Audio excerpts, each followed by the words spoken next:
নাচনীৰ এক অপূৰ্ব পৰিৱেশ কেনেকুৱা অনুভৱ হৈছে? হয়, নিশ্চয়কৈ ক'ব লাগিব উজনি অসমৰ অন্যতম সাংবাদিক সংগঠন বৃহত্তৰ ডিব্ৰুগড় প্ৰেছ ক্লাব। আৰু বৃহত্তৰ ডিব্ৰুগড় প্ৰেছ ক্লাবে প্ৰতিটো বছৰতে বহাগ বিহুৰ প্ৰাক মুহূৰ্তত এনেধৰণে আমি বিহুৰ আখৰা অনুষ্ঠিত কৰি আহিছোঁ।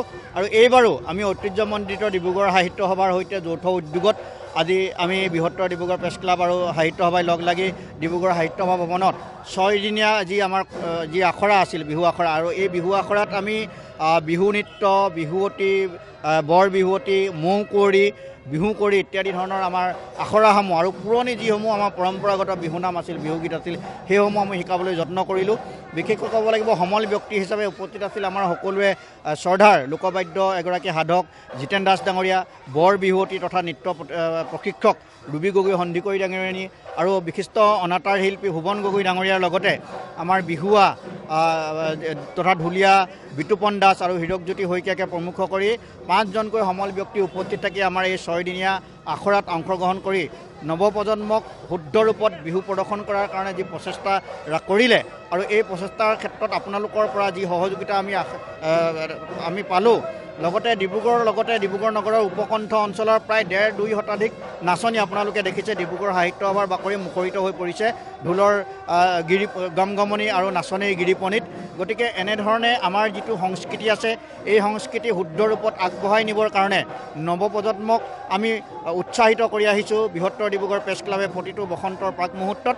আৰু আমি ক'বলৈ পাই আমি আনন্দ লাভ কৰিছোঁ যে আমি ডিব্ৰুগড়ৰ সকলো সাংবাদিক একত্ৰিত হৈ বিহুৰ আমি হুঁচৰি পৰিৱেশন কৰোঁ। পৰম্পৰাগতভাৱে যি হুঁচৰি আমাৰ অসমীয়াৰ সংস্কৃতিৰ অন্যতম প্ৰাণ বুলি ক'ব লাগিব বিহুৰ, এই হুঁচৰি আমি পৰিদৰ্শন কৰোঁ। আৰু এই হুঁচৰিৰ প্ৰাক মুহূৰ্তত এনেধৰণে আমি কেইবাদিনীয়া আমি আখৰা আমি ইয়াত অনুষ্ঠিত কৰোঁ। আৰু আখৰাৰ আজি অন্তিমটো দিনত আপোনালোকে দেখিছে ডিব্ৰুগড়ৰ সকলো বিভিন্ন ধৰণৰ জাতি জনগোষ্ঠী তথা বিশিষ্ট লোকসকল আহি ইয়াত উপস্থিত হৈছেই। গতিকে ইয়াৰ জৰিয়তে আমি আগন্তুক ৰঙালী বিহুৰ সকলোকে আমি পুনৰবাৰ আন্তৰিকতাৰে ওলগ তথা শুভেচ্ছা জ্ঞাপন কৰিছোঁ। চাওক, আমি সাংবাদিক সংগঠন হিচাপে আমি সংবাদ ক্ষেত্ৰতে জড়িত নহয়। বিভিন্ন সময়ত সাহিত্য আমি গ্ৰন্থমেলাত আমি গ্ৰন্থ বিক্ৰী কৰিছোঁ ডিব্ৰুগড় সাংবাদিকসকলে, আমি হুঁচৰি পৰিৱেশন কৰিছোঁ প্ৰতিটো বসন্তত, আমি ক্ৰীড়া প্ৰতিযোগিতা অনুষ্ঠিত কৰিছোঁ বিভিন্ন সময়ত। তেনেধৰণে আমি ক্ৰীড়া সাহিত্য সংস্কৃতিৰ ক্ষেত্ৰত বিভিন্ন সময়ত আমি সাংবাদিকসকল ঐক্যবদ্ধ প্ৰচেষ্টাৰে ডিব্ৰুগড় সাংবাদিকসকলে এনেধৰণে নিদৰ্শন দাঙি আহিছে। যি কৰ্মশালা অনুষ্ঠিত হৈছে তাত যথেষ্ট সংখ্যক আমি বিশেষকৈ কণ ল'ৰা ছোৱালী আমি উপস্থিত হোৱা দেখিছোঁ।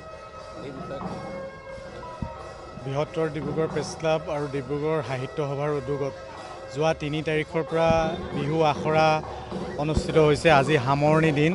আমাৰ ইয়াত প্ৰায় 1.5 শতাধিক ছাত্ৰ ছাত্ৰীয়ে অংশগ্ৰহণ কৰিছে এই বিহু আখৰাত। বিশেষ এই চহৰখনত ডিব্ৰুগড় মহানগৰত এনেকুৱা ধৰণৰ এটা সঁহাৰি নিশ্চিতভাৱে উৎসাহজনক। বিহুৰ প্ৰতি নতুন প্ৰজন্ম যে আকৰ্ষিত হৈছে, বিহুটোৰ প্ৰতি, বিহুটো যে তেওঁলোকৰ প্ৰাণত আছে, এই কথাটো এই কাৰ্যৰ পৰা প্ৰতিফলিত হৈছে। আৰু আমি উদ্যোক্তা হিচাপেও আনন্দিত হৈছোঁ। আমাৰ বিহুটিক নতুন প্ৰজন্মই যাতে আগন্তুক দিনত আগবঢ়াই নিয়াৰ ক্ষেত্ৰত কোনো ধৰণৰ যে ত্ৰুটি নাথাকিব, এই কথাখিনিৰ পৰা স্পষ্ট হৈছে।